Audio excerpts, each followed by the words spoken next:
अस्सलाम वालेकुम। वेलकम है आपको दोबारा मेरे चैनल पर। अच्छा, जैसा कि सबको पता है कि अभी जो मुल्क में जो क्राइसिस चल रहे हैं, जो जो हमारा रुपया दिन ब दिन जो है वो गिरता जा रहा है और जो डॉलर है वो रोज़ाना जो है वो बढ़ता जा रहा है। पहले तो इसकी दो वजह हैं। एक तो आपका जो रुपया है वो डी वैल्यू होता जा रहा है, और दूसरा जो अगर आप इंटरनेशनल मार्केट में देखेंगे ना, तो दूसरी करेंसीज भी जो है वो डी वैल्यू होती जा रही है। मतलब क्या, जो आपका यूएस डॉलर है वो अप्रिशिएट होता जा रहा है। क्या रीज़न है इसका?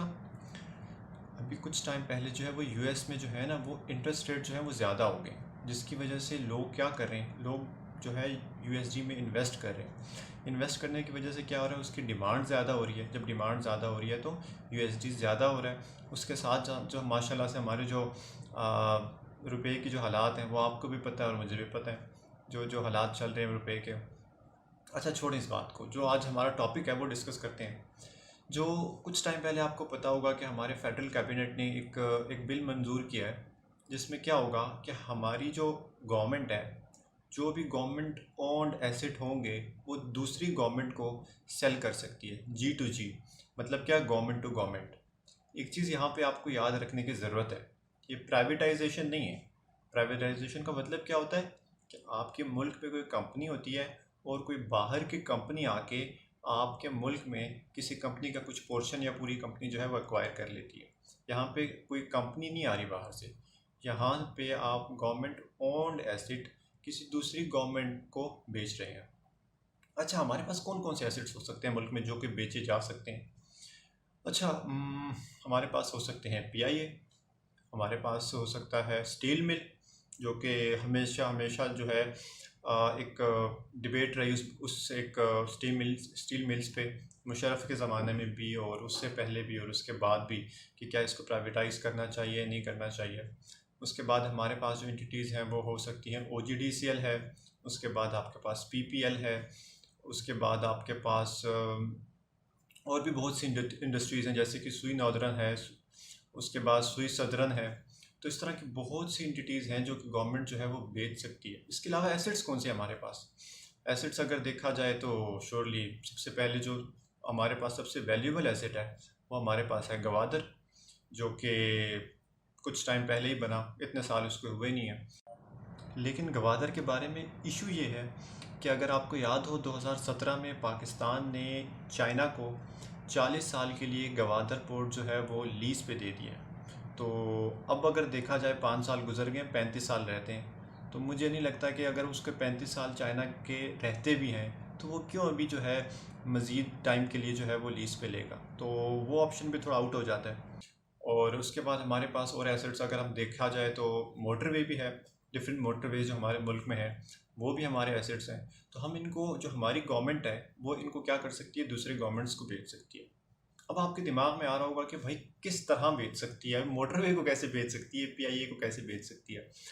तो अगर हम देखा जाए स्टील मिल्स को, तो स्टील मिल्स की जहाँ तक बात है, उसको बेचना तो मुझे लगता है कोई कोई एक जो ख़रीदना चाहेगा भी वो नहीं ख़रीदेगा। रीज़न क्या है? क्योंकि वो बहुत से टाइम में जो है वो लॉस में जाती जा रही है और जाती जा रही है।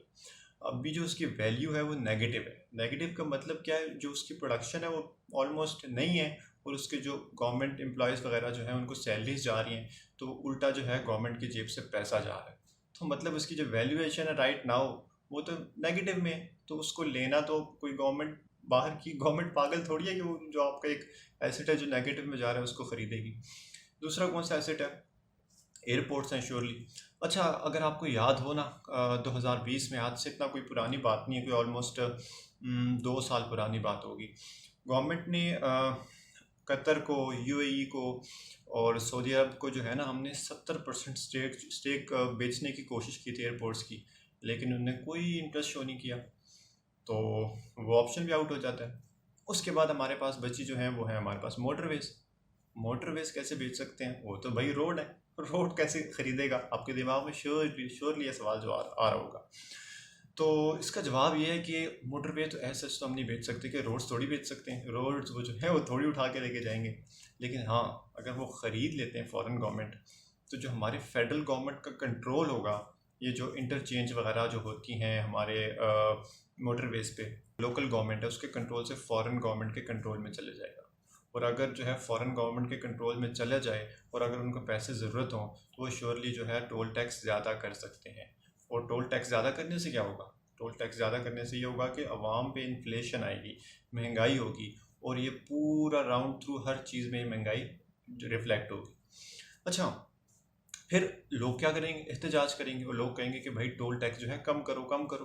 तो गवर्नमेंट क्या कहेगी? गवर्नमेंट कहेगी भाई ये तो मेरा ही एसेट है ही नहीं, मैं इसमें कैसे जो इंटरफेयर कर सकती हूँ। तो इस तरह भी जो है वो जो पाकिस्तान गवर्नमेंट है वो जो अपने मोटरवेज वगैरह बेच सकती है। अच्छा, उसके बाद स्टॉक एक्सचेंज का मसला हो जाएगा।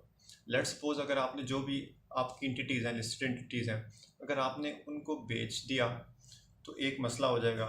स्टॉक एक्सचेंज पाकिस्तान की होगी लेकिन उस पर पाकिस्तान का जो उसमें जो इंटिटीज़ लिस्टेड हैं उस पर तो पाकिस्तान का कंट्रोल ही नहीं रहेगा। तो ये तो बहुत बड़ी मसले की बात हो गई। और सबसे मज़े की बात जो है, जो इस कॉन्स्टिट्यूशन ये जो बिल अप्रूव करते हुए की है, कि इस बिल को कोई जो है ना वो किसी कोर्ट में चैलेंज भी नहीं कर सकता। वाह जी वाह, क्या क्या उनने जो बिल पास किया। तो इन शॉर्ट जो है उस चीज़ की समरी थी जो मैंने कहा चले आपके साथ डिस्कस कर लेते हैं। तो आपको भी इस चीज़ में इस टॉपिक में बड़ा शायद आपने सुना हो तो आप भी सोच रहे होंगे कि यार एसेट टू एसेट मतलब एसेट कैसे बेचा जाता है फॉरेन गवर्नमेंट को, या गवर्नमेंट टू गवर्नमेंट ट्रांजैक्शन का मतलब क्या है। तो आज मैं बैठा हुआ था, मैंने कहा चले आपके साथ जो है ना कुछ चीज़ें जो हैं वो डिस्कस वगैरह कर लेते हैं। तो ये चीज़ें थी। अगर आपको वीडियो पसंद आई तो अपना कमेंट सेक्शन में मुझे बताइएगा। अगर आपको कोई और वीडियो किसी टॉपिक पे चाहिए तो श्योरली मुझे कांटेक्ट कीजिएगा, मुझे बताइएगा। मैं कोशिश करूँगा कि मैं आपको उस टॉपिक पे जो है ना एक वीडियो बना के अपने यूट्यूब चैनल पर डाल लूँ। शुक्रिया, थैंक यू, दुआओं की दरख्वास्त। अल्लाह हाफ़िज़।